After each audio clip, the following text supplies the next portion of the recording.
From haunted houses to cursed artifacts, from whispers in the dark to battles you'll never read in scripture. This is the Unholy Podcast, hosted by Doug Owen, author, investigator, and survivor of one of the most harrowing real-life hauntings ever documented. Each week, Doug pulls back the veil between this world and the next, sharing stories that aren't fiction, because he lived them. Prepare yourself. The silence is over. All right, good evening, everyone, and welcome to another episode of the Unholy Podcast. I'm your host, Doug Owen, and tonight we're diving into the world of the paranormal. And we have two experienced investigators who've spent years exploring haunted locations, documenting unexplained phenomena, and searching for answers to questions that continue to challenge science and belief alike. So joining me tonight are Langdon and Jay Gridley. Together, they've investigated reported hauntings, spirit activities, unexplained encounters, and locations that many people simply refuse to enter after the dark. Tonight we'll discuss evidence, haunted locations, shadow figures, spirit communication, and skepticism, and some of the cases that continue to stay with them long after the investigation ends. Now, before we begin, I want to take just a quick moment to thank all of you for supporting the Unholy Podcast.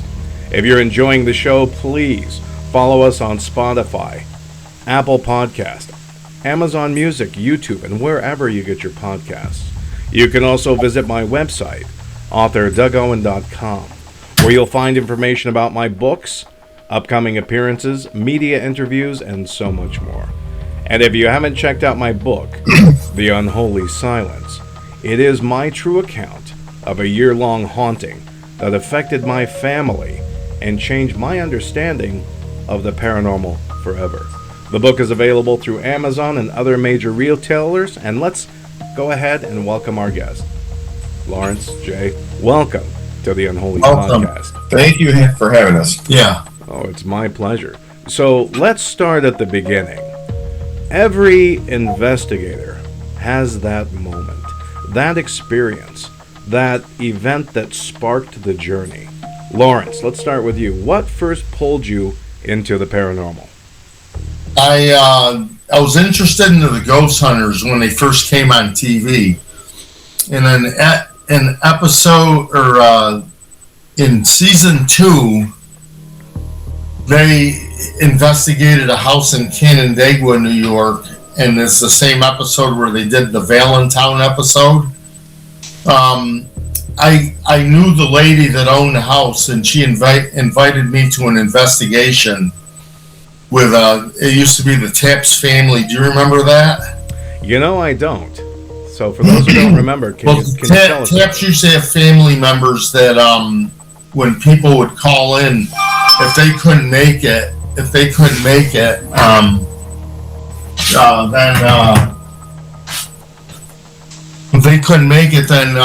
they asked their family members to do it. And I went on one of those, and I actually saw a shadow the first time I ever investigated in that house.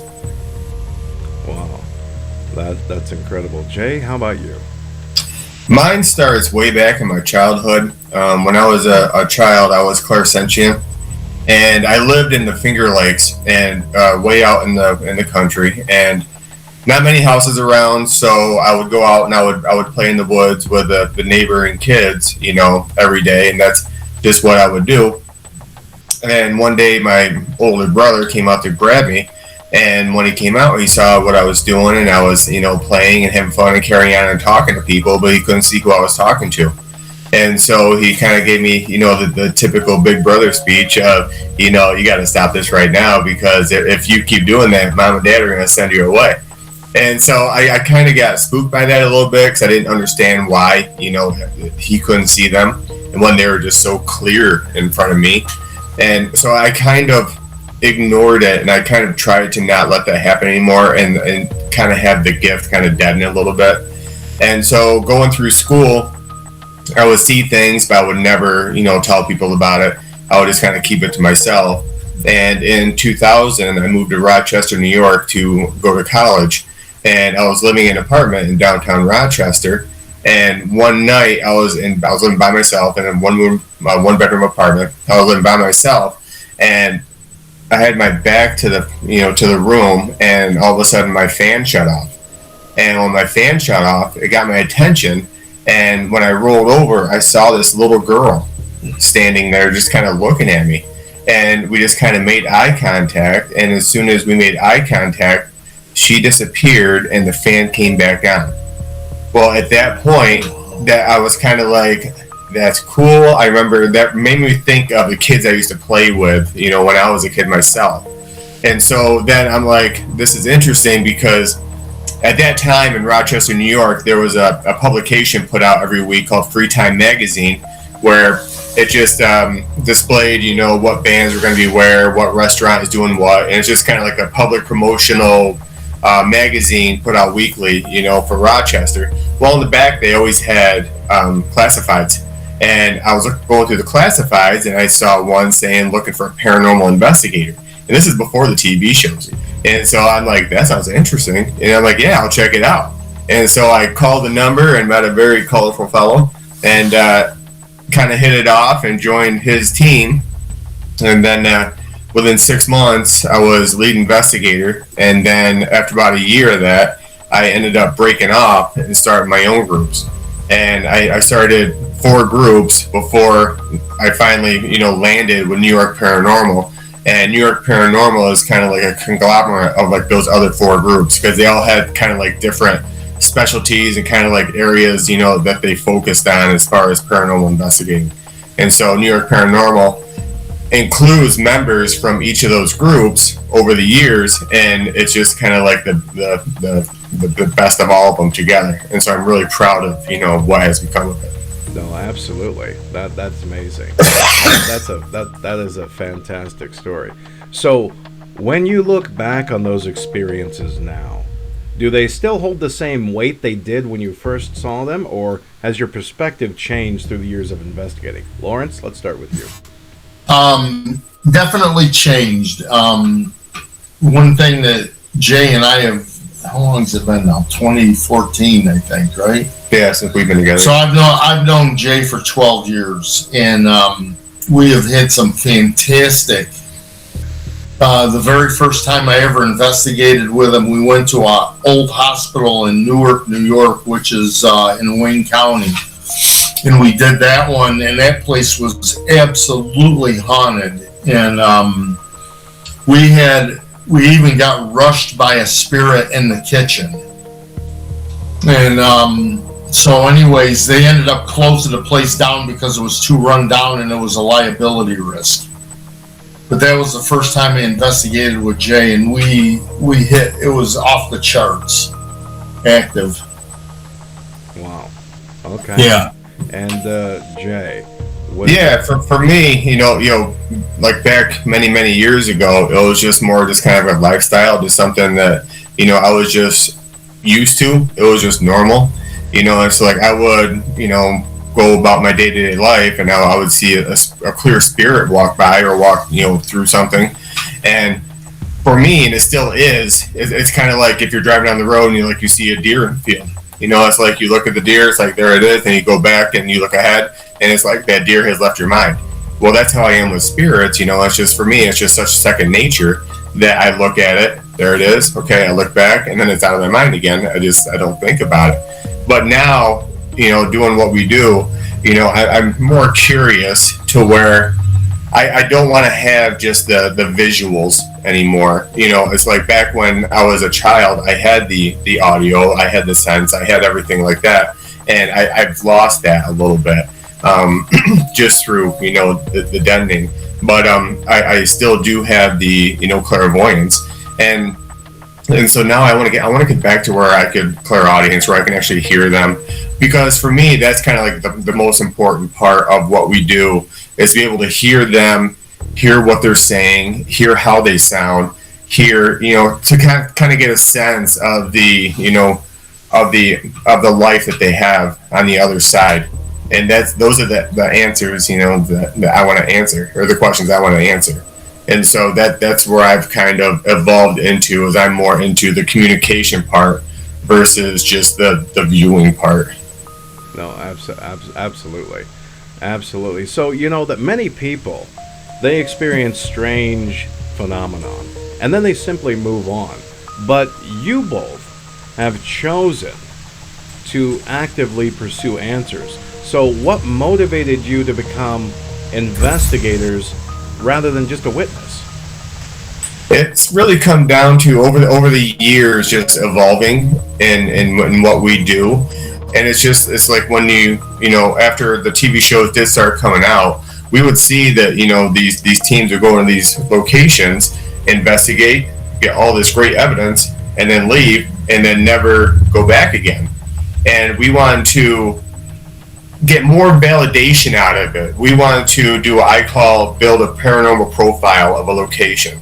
And that's, it's like when we go to our locations, whether it's a public location that brings us in or if it's a personal residence, we want to go back multiple times and see if we get the same voices there talking to us, get the same responses. Then we can ask questions based off their, responses to us the first investigation, and build their profile towards more of like a relationship with them where we can prove. So it's like, okay, August of 2024 we got this, December 2024 we got this, and it correlates with this, and that builds the profile, and that adds validation to what we do. Because otherwise, you're going to have those naysayers saying, it's just the wind, it's just luck, you're picking up radio frequencies, and it's just, we want to prove that, no, we are actually having intelligent communications with the other side, and we're trying to learn as much as we can about them, just because that's, we can't get answers any other way than by what we're doing.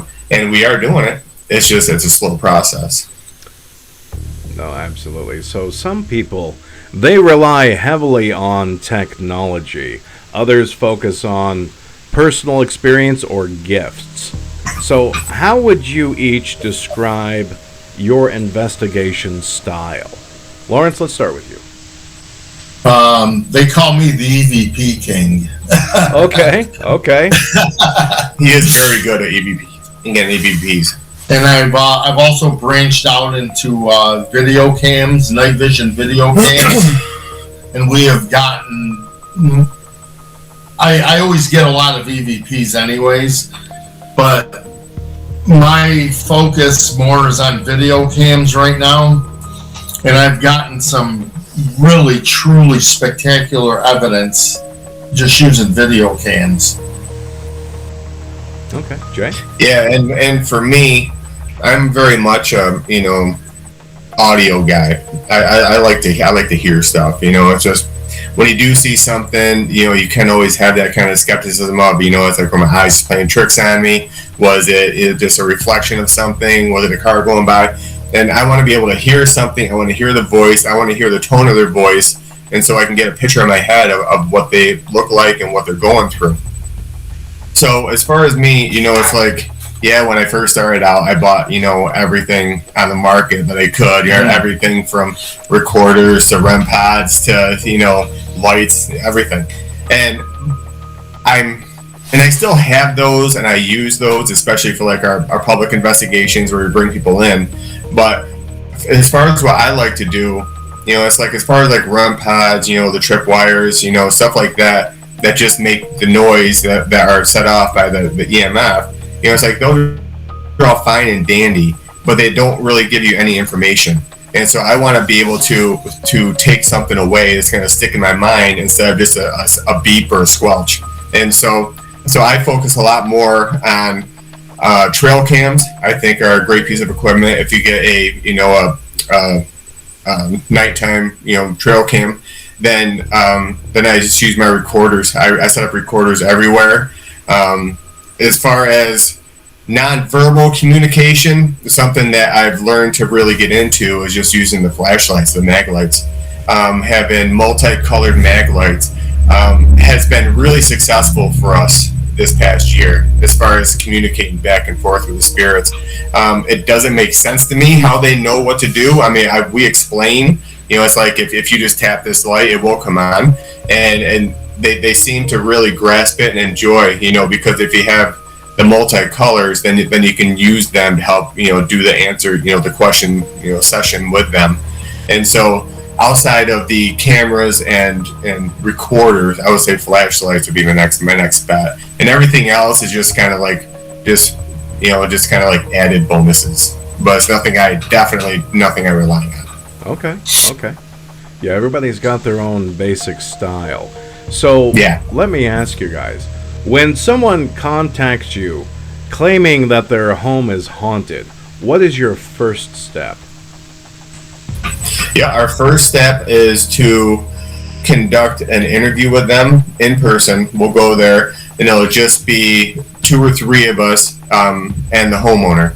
And we just do an investigation where we kind of try to, figure out if it's not something electrical, if it's not something, medication-wise. I hate saying it, but it's personal. Right. And so we kind of get an idea if there is enough going on there that we will bring the team in.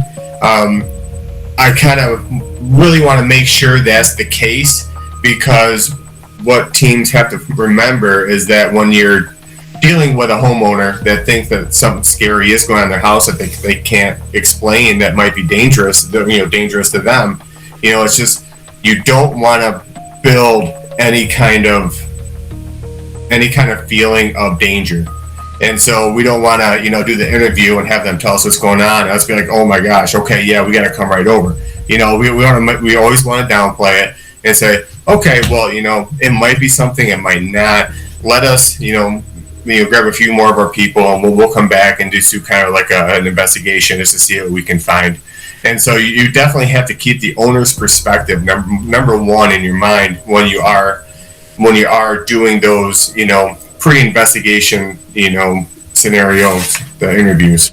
And so it's definitely a very intricate dance when you do that, because you want to have a feeling of what's going on, figure out what's going on, but also protect the homeowner's feelings of safety, and so that they know that they are safe in their house, either way. And so, so there's a lot that goes into that. Okay. Do you guys always investigate as a team, or do you go individually ever? No, never individually. I will do smaller groups just based on the size of the location. Right now we have a location in Fairport, New York called the DeLand House, a huge mansion, and we already investigated there once, had a very successful investigation, got a lot of great evidence. But there was a lot of contamination from other team members in other rooms doing their thing. And so we're going back in a few weeks, and we definitely went from having 9 people go to having 4 people go. And we're just going to break it up and just have smaller groups go in. I see. Have you guys ever gone into a case expecting paranormal activity, but discovered it was completely a normal scientific explanation? Oh, yeah. That's the majority of our private home investigations are that, and that is just what we're getting, because when you do the private home investigations, it's very tough to say if it is actually haunted or not if we don't get anything, because it could be very haunted, but it just wasn't that night, just based on the whatever the conditions are outside, inside. When you take a house that has activity, they have an energy level in that house already, and then you have a team of us come in. It's just like 4 or 5, 6 strangers come into the house with these intentions of figuring out what's going on. Well, we're bringing this whole new energy into the house now, and so that sends a ripple through the house that could very easily affect the spirit that is there, could scare it off, and that spirit will just take off and go outside until we leave. And so we'll spend 6 hours there doing our thing, doing it correctly, and we're just like, no, I'm sorry, we didn't get anything. Well, that's because maybe we entered the house wrong that night, and maybe we need to go back again and approach it differently. Kind of go in staggered, like quietly, and try to do it in a different way. And so So it is tough. A lot of times, when we don't get the evidence, we can usually come up with reasons why they're experiencing what they're experiencing. And just to have that change in mindset from them over my house is haunted to, no, it was just this. That's enough to change the energy in the house to make it more positive, to where if there was something there, it might not be comfortable there anymore and it might take off. And then if there is a follow-up needed, then we definitely will do a follow-up, and we will do everything in a totally different way. I had a case where the maintenance supervisor of a apartment community. Now, this apartment community used to be an estate for a very rich mogul from Meyer and Frank department stores. In the clubhouse, he saw a dark shadow figure imprint on the wall. He spent hundreds of dollars with color match paint, primers, and he couldn't cover up this spot. I went in, I looked at it, and I simply walked across the other side of the room and moved a plant out of the way of the spotlight that was casting a shadow on the wall. Now he swore it was supernatural, but he was embarrassed. So what is the most, I would say, hilarious or amusing, I would say scientific or non-paranormal reason that somebody has called you to their home? What did you guys discover? The house in Middlesex, it really comes to mind for me. Okay, you can go ahead with that one. I got contacted, it was me that got contacted because she knew me about a haunting in her house, and she was, they were seeing apparitions of women and guys, and it was an old house that was an egg factory at one time. And back then when they still had slaves and stuff, and people working for peanuts and stuff. We went in there because she said she was seeing apparitions, and we got so much more. She was absolutely blown away by how much evidence we got. Yeah, for me, I was in Cattaraugus County, which is in the southern part of New York State, and doing a private resident investigation where they kept hearing banging coming out of the basement. Well, long story short, ended up being the sump pump down in the basement. Okay. Yeah, it took us only about an hour, and it took my other investigator, Johnny, who was with me. We were down there, totally quiet. The sump pump went off, and he kind of clutched his chest like he's having a heart attack. And we have them upstairs saying, they got it. We want back upstairs, and that's definitely what it was. And then just having the fear of that sound, not knowing what it was from, they immediately, thought it was paranormal. And then anything else they heard or saw, that's it too. And it just manifests, and it kind of snowballs into so much more than it actually is. Absolutely. So, Lawrence, how important is skepticism in paranormal investigations? It's very important.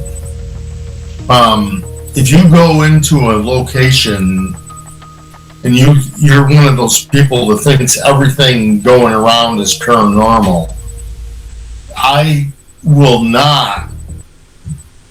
Well, Jay's the same way, because sometimes we work together on EVPs and stuff, and it'll be one of those things where you get an EVP or something like that. We don't, if we can't absolutely cloak or figure out what the voice is, then we got to throw it out. That's skepticism. You just can't think everything's paranormal is what I'm getting at. Right. Yeah, we throw out a lot more than we keep. Yeah. And we only keep what we actually will definitely put our name on and saying this is definitely what we caught.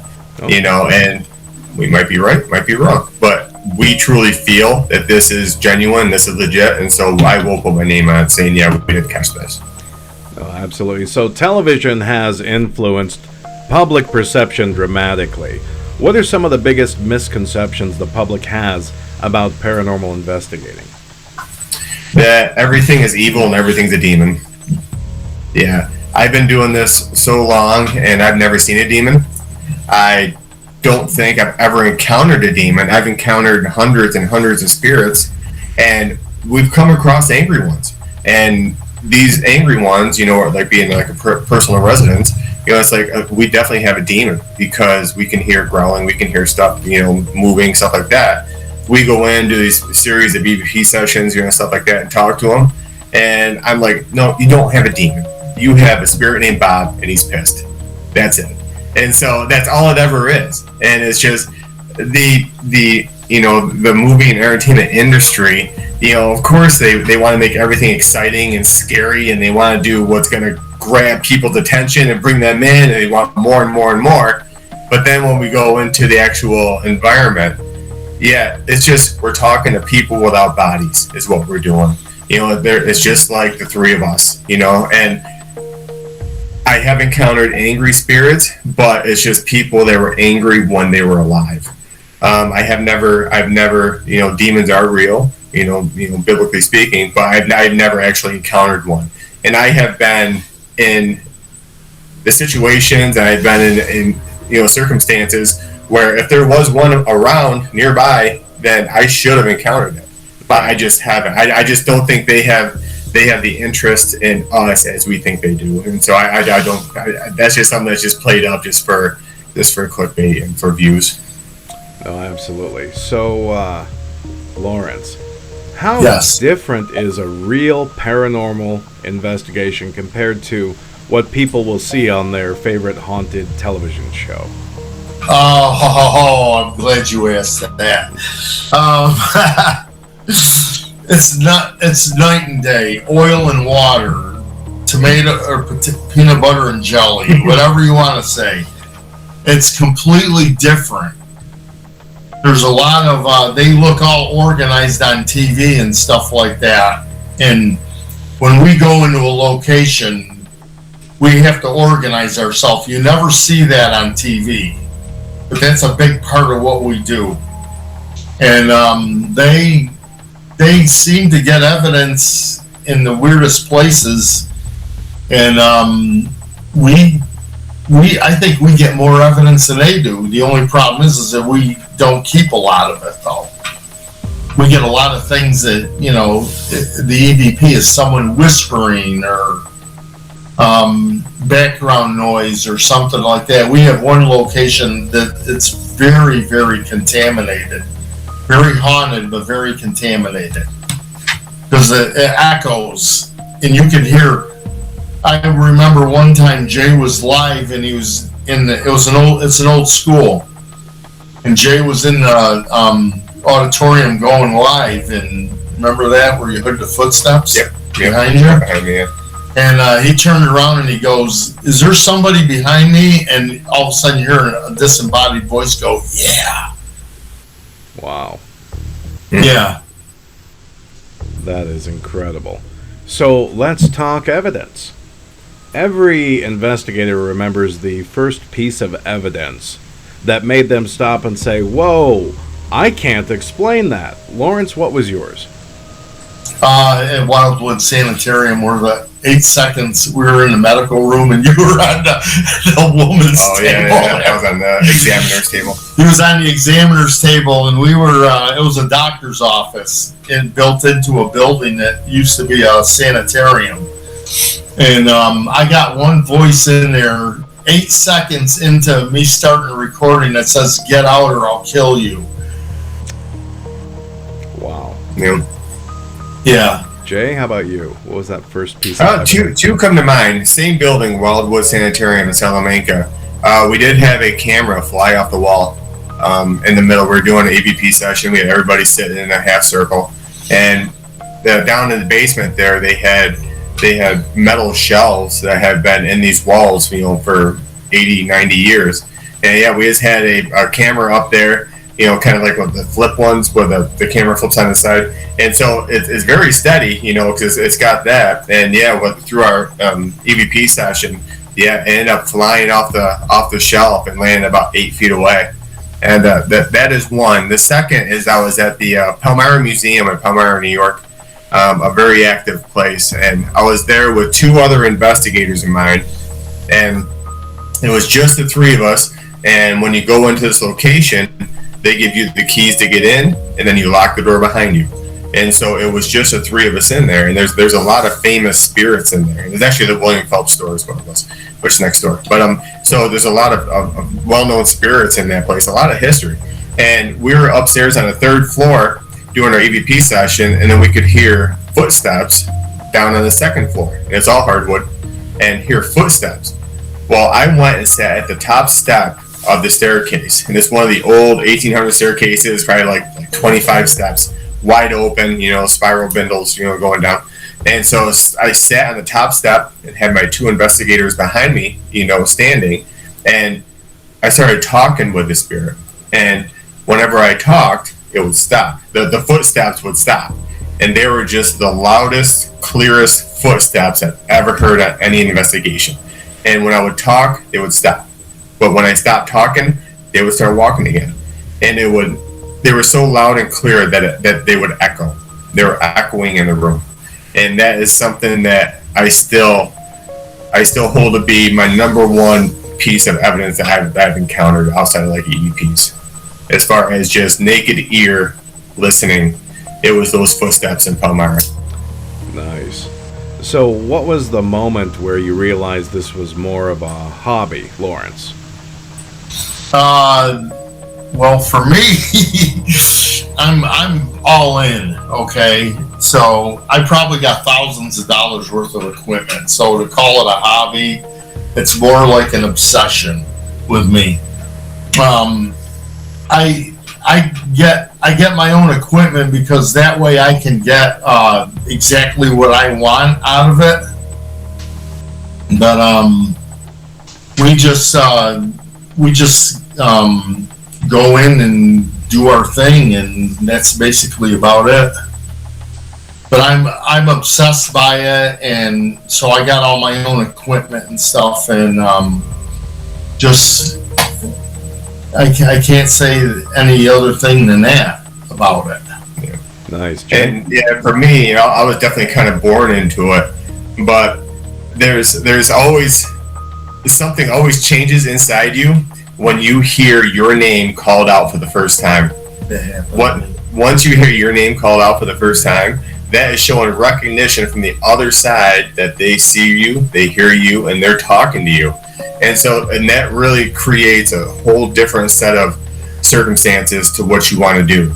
It's like, okay, now I just got validation that I can talk to the other side. And so I can try to build that link to the other side to find out how it is over there, what it's like, what I could do here to make it better over there, vice versa, and just kind of bridge that gap between both sides. And that's what we're all essentially trying to do. Terrific. So let's take a little break. And coming up after the break, we're going to dive into haunted locations, shadow figures, spirit communications, attachments, and some of the investigations that still leave Lawrence and Jay searching for answers. We'll be right back. When the world goes quiet, the unknown speaks. Welcome to Unexplained Radio, your home for the paranormal, the mysterious, and the unexplained. From chilling ghost encounters to cryptids, UFOs, and the darkest corners of human experience. This is where real stories come alive, featuring a powerful lineup of shows, including the Unholy Podcast, bringing you raw, first-hand accounts from the edge of reality. Listen now at unexplainеdradio.com. Unexplained Radio, where the truth is never what it seems, and the silence is never empty. When it comes to protecting the things you've worked hard for, experience matters. That's why I recommend Dawn M. Adams with Farmers Insurance.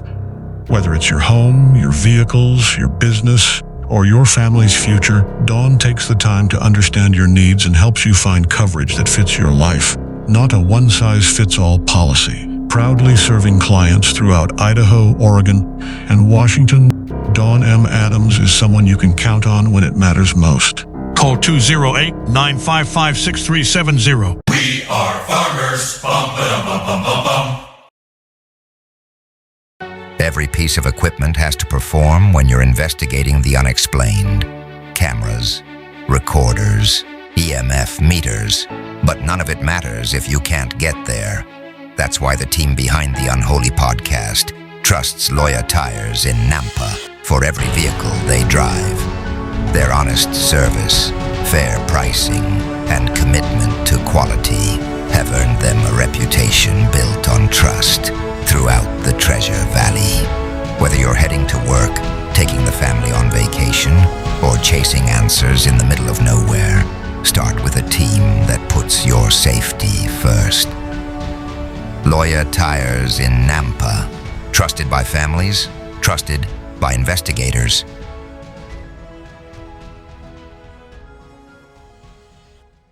The darkness doesn't care what time it is.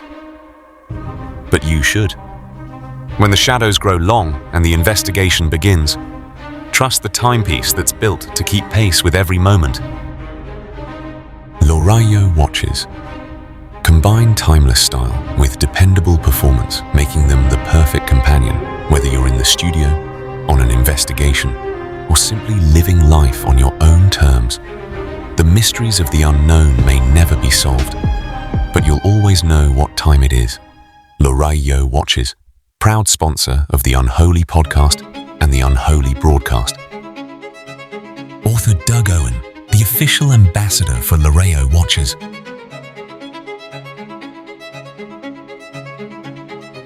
All right, welcome back to the Unholy Podcast.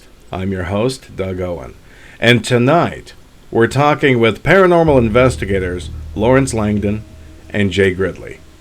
And we're talking about hauntings, investigations, evidence, and the mysteries that continue to challenge our understanding of reality.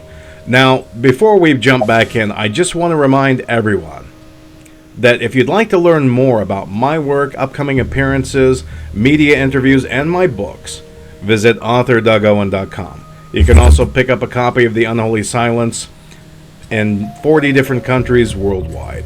So let's go ahead and get back to it.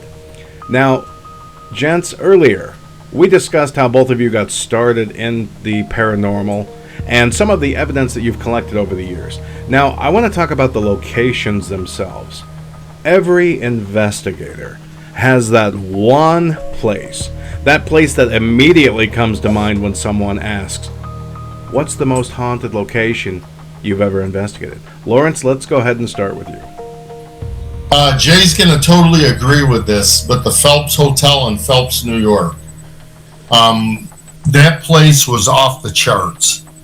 We would do public investigations there, and it's funny because we'd sell 20 tickets. The place was 3 stories and it was massive.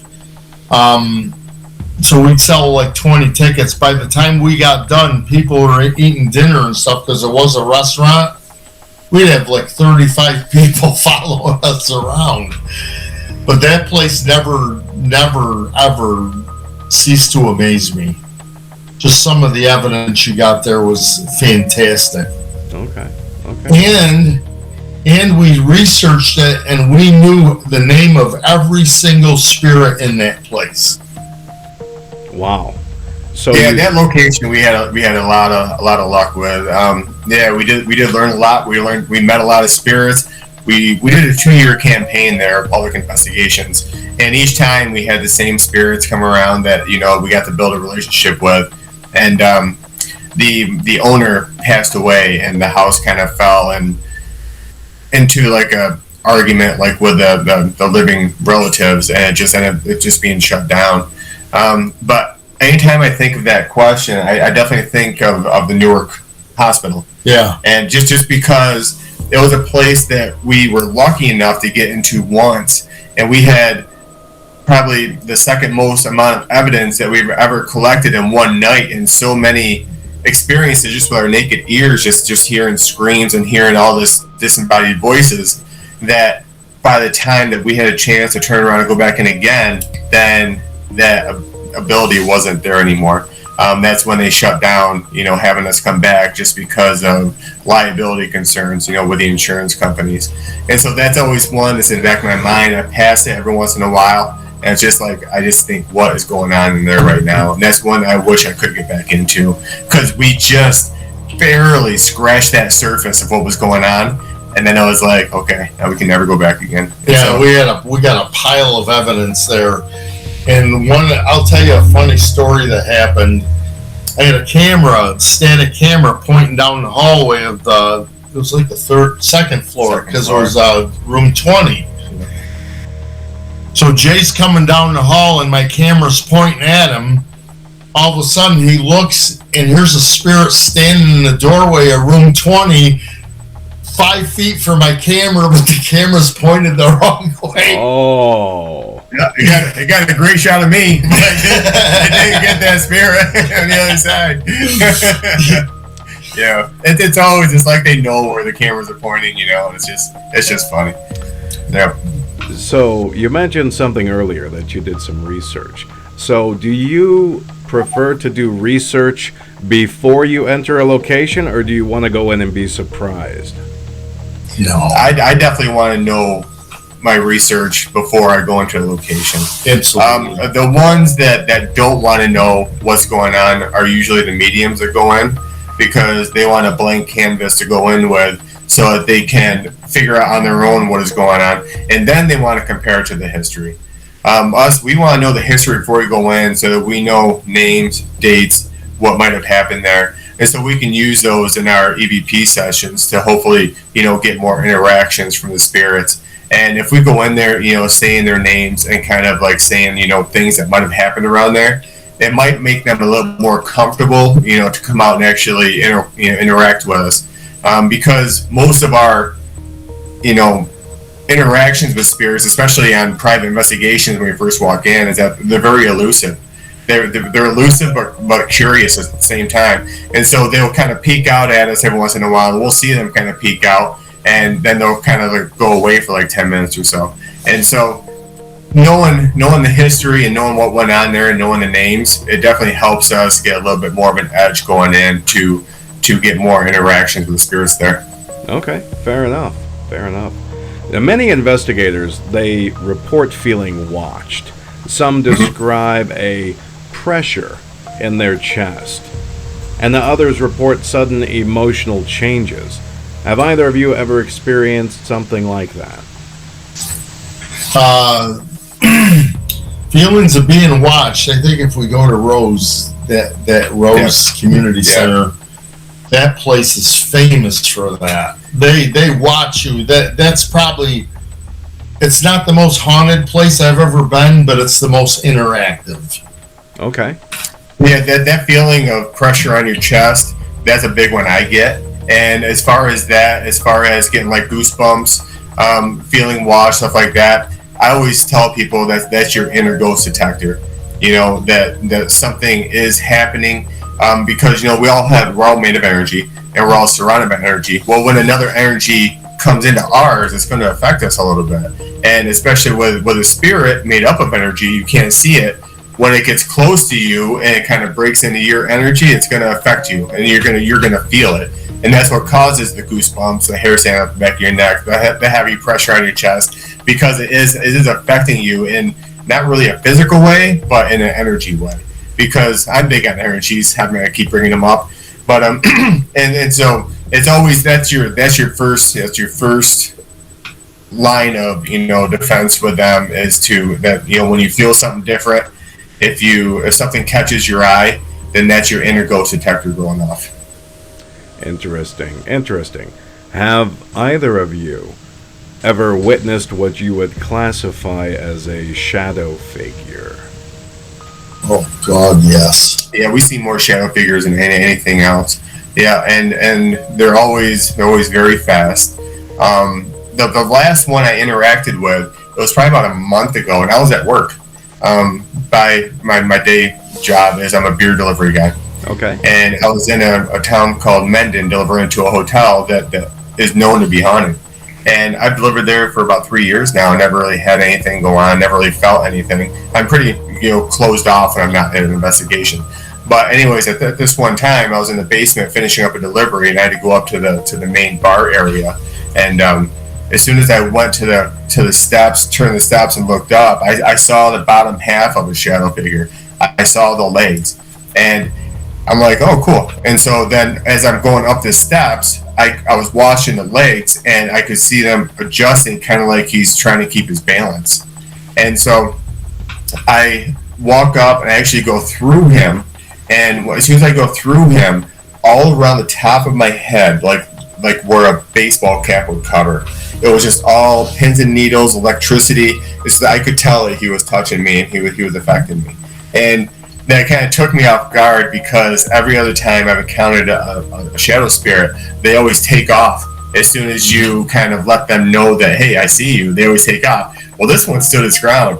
And so I expected by the time I got to the steps, he would have just taken off.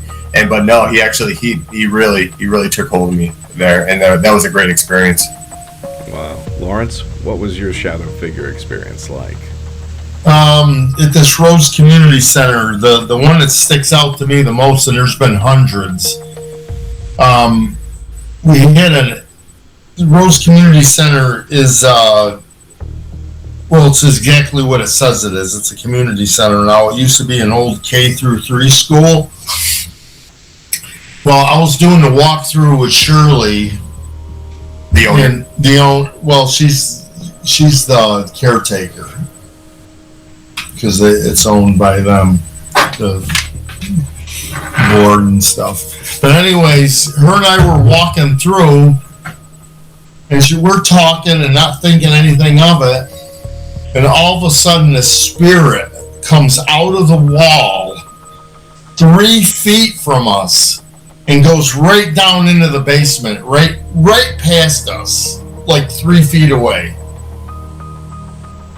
Well, the poor lady, she's in her 80s, she jumps back. What was that? I said, I think we just encountered one of the spirits here. Wow. But it was funny, because her reaction was priceless. That is incredible. And these things usually show up when you least expect it, like the camera incident and things like that. But what about spirit communication? Many investigators spend hours with EVPs, and I know this is one of your favorite things to do.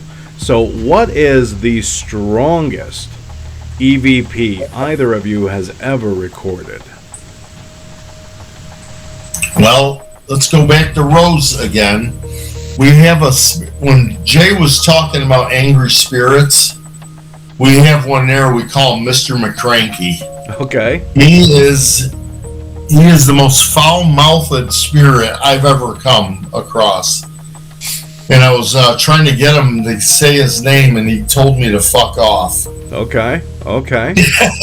Just as loud as could be, too. There was no mistaking what he said. The best one I've heard, this is again at the William Phelps store in Palmyra, New York. And the curator, Bonnie, at the time, she played from this EVP.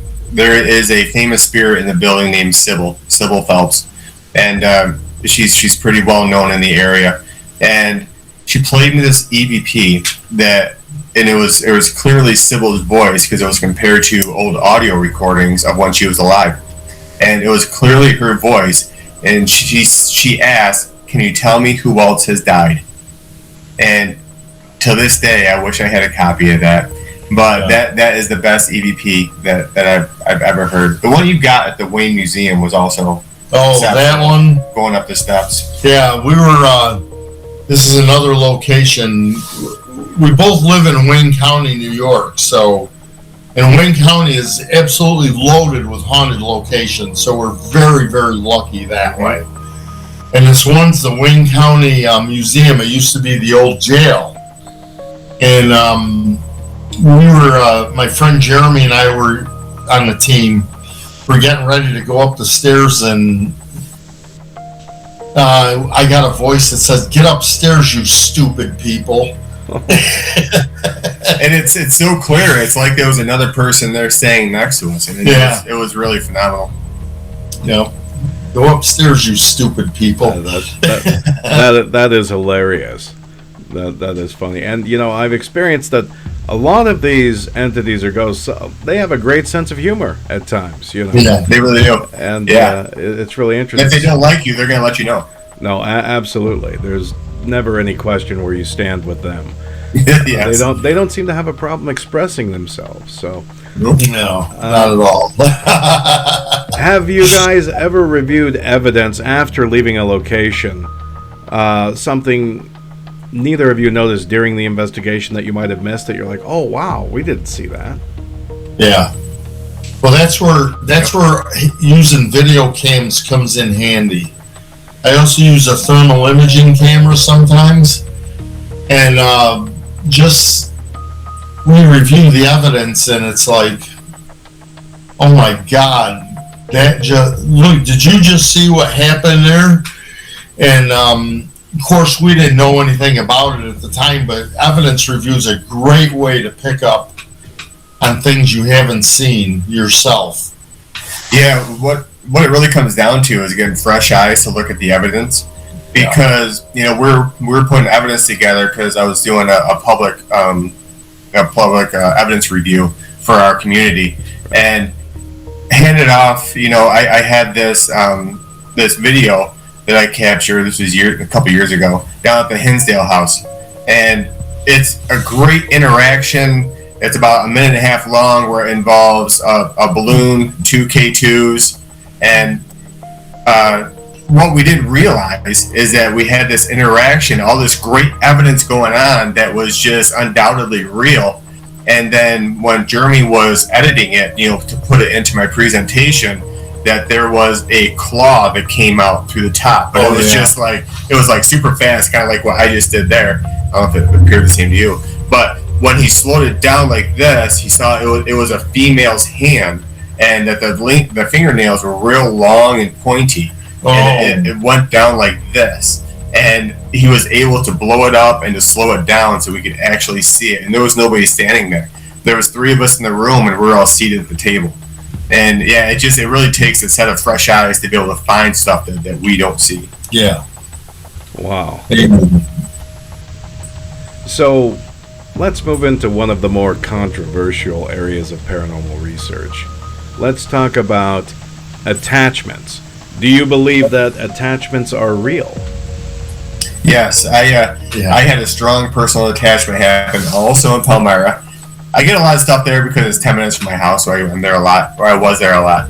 And there was probably 4 years ago on a Saturday night, the curator at the time, or that is now the curator, Tracy, she texts me saying that she's having some groups go through down there, and they keep seeing something go between these 2 buildings.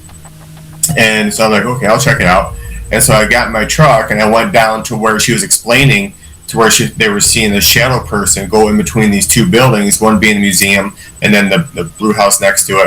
I forget, it's print shop or something. And something going in between the 2. So I'm there, I'm with my spirit box. I'm just doing a basic EVP session to try to get a feel of what's going on. And I keep hearing this slapping on my truck. And I hear it on the front, then on the back, on the front, and on the back. And I figure it's probably the start of something. And so I'm doing my EVP session, and then I hear a real loud slap on my front driver quarter panel on my truck. And I look up, and I just see this shadow. It wasn't in a human form, it's a shadow come rushing into me. And as soon as that happened, I immediately felt scared. I felt anxious. I felt nauseous. 3 feelings I never feel. And so I knew, okay, something just got in me. And so I'm gonna go home. And so at least it's out of there. And so I go back to my apartment about 10 minutes away. And I go into my apartment, and my adrenaline's kind of going. I'm still feeling these feelings. And I'm like, well, I got to go to bed. And then, so I have a couple of beers to help me, fall asleep. And when I, went to bed, I kept waking up to hearing knocking on my bedroom door. It happened twice. And at that time, I lived alone. It was just me in the apartment. and there would be knocking on my bedroom door. Happened twice, and I'll open the door, nothing there. And went back to bed after the second time, and when I got up and went out to the living room, my living room was trashed. It was just, the pillows were all over, all of my daughter's drawings on the coffee table were all on the floor, and it was just whatever was there, I hear it too, whatever was there that followed me home.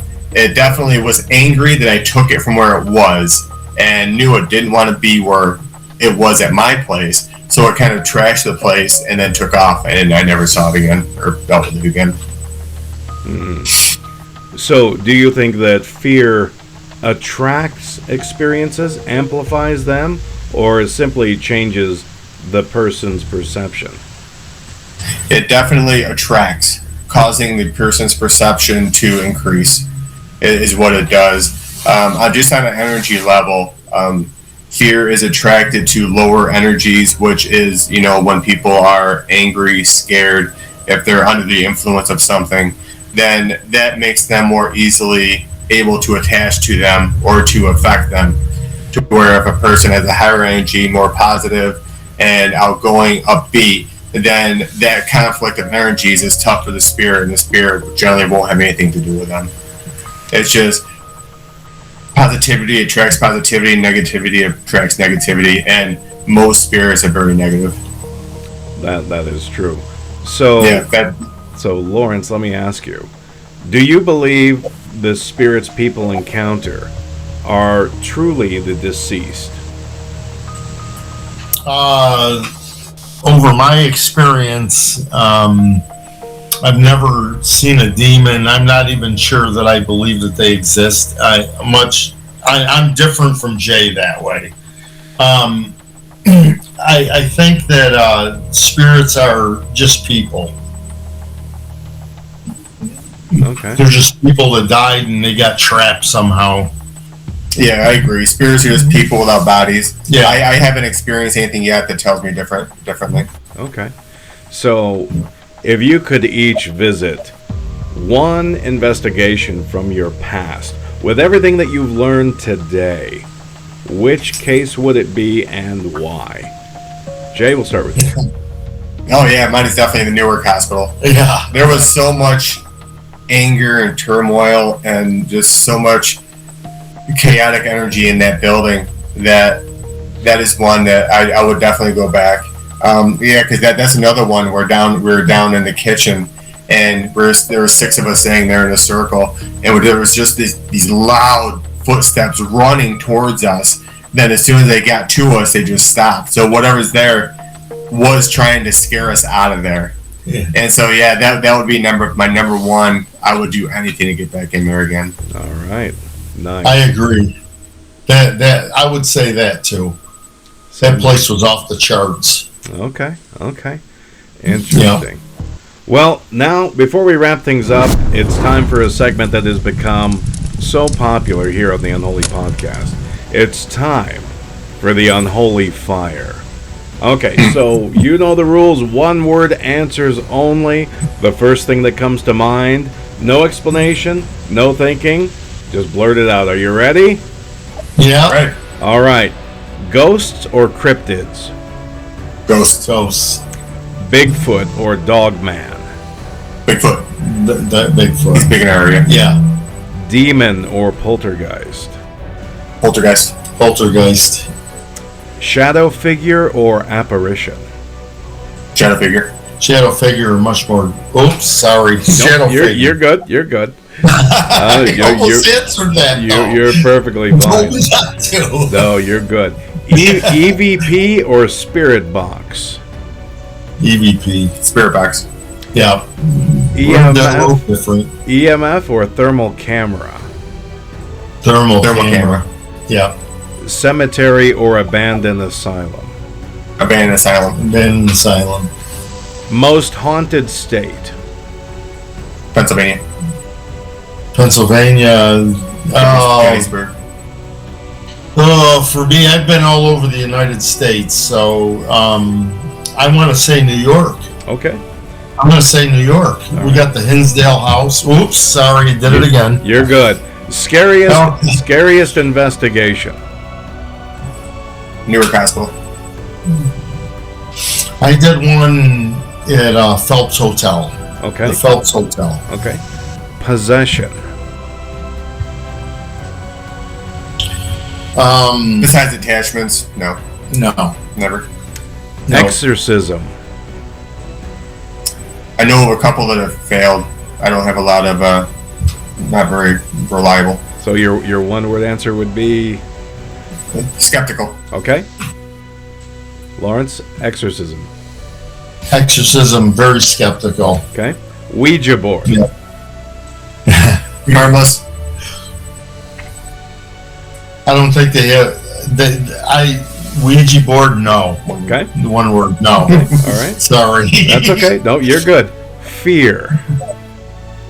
Natural. Natural. Evidence. Crucial. Crucial. Yeah, absolutely. Afterlife. Real. Real. Skeptic. Yes. First. Yeah. Okay. Truth. Very important. Important. Darkness. You answer that first.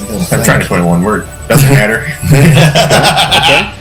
Darkness, yes. Okay. There. Yeah. Unexplained. Work harder. Yeah, absolutely. Unholy. Not in my experience, no. I'll have to say no. Okay. All right. Lawrence J., before we finish up tonight, where can listeners find you, follow your work, and learn more about your investigations? Definitely on Facebook and Instagram. Yep. Under New York Paranormal, and it's one word, NY Paranormal. Okay. All right. Are there any projects or upcoming events you guys have that you want to talk about and let the viewers know about? Yeah, right now we're revisiting the Delane House in Fairport, New York, where we're doing an evidence reveal from our first investigation. Then we're doing a follow-up investigation to try to recreate that evidence and start a profile. And then we also have Iron Island Museum in Buffalo coming up. And then we have another yearly trip to Hinsdale, New York, to the Hinsdale House coming up September. All right, terrific. Yeah. Gentlemen, thank you both for joining me today.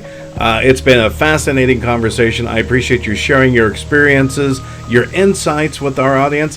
1 hour is just never long enough. I could talk to you guys for days. It would be an amazing conversation. So thank you so much for appearing on the Unholy Podcast. Thanks for having us. Thanks for having us, Doug. Yeah, thanks for having us, Doug. My pleasure. And to everyone listening, thank you once again for spending part of your evening here with us on the Unholy Podcast. And don't forget to visit authordougowen.com for updates, appearances, events, all of the good stuff. Now, if you haven't picked up a copy of The Unholy Silence, I invite you to check it out and judge for yourself how strange the world around us can be. So, as I always say, dear listeners, dear viewers, until next time, stay safe, be aware, and beware, because sometimes the silence is the most terrifying thing. You've just heard another chilling chapter of the Unholy Podcast, hosted by Doug Owen, author, investigator, and witness to the things most feared to name. For more real stories, cursed objects, and exclusive content, step deeper into the dark at authordougowen.com. Subscribe, share, and remember, some silences aren't empty, they're waiting.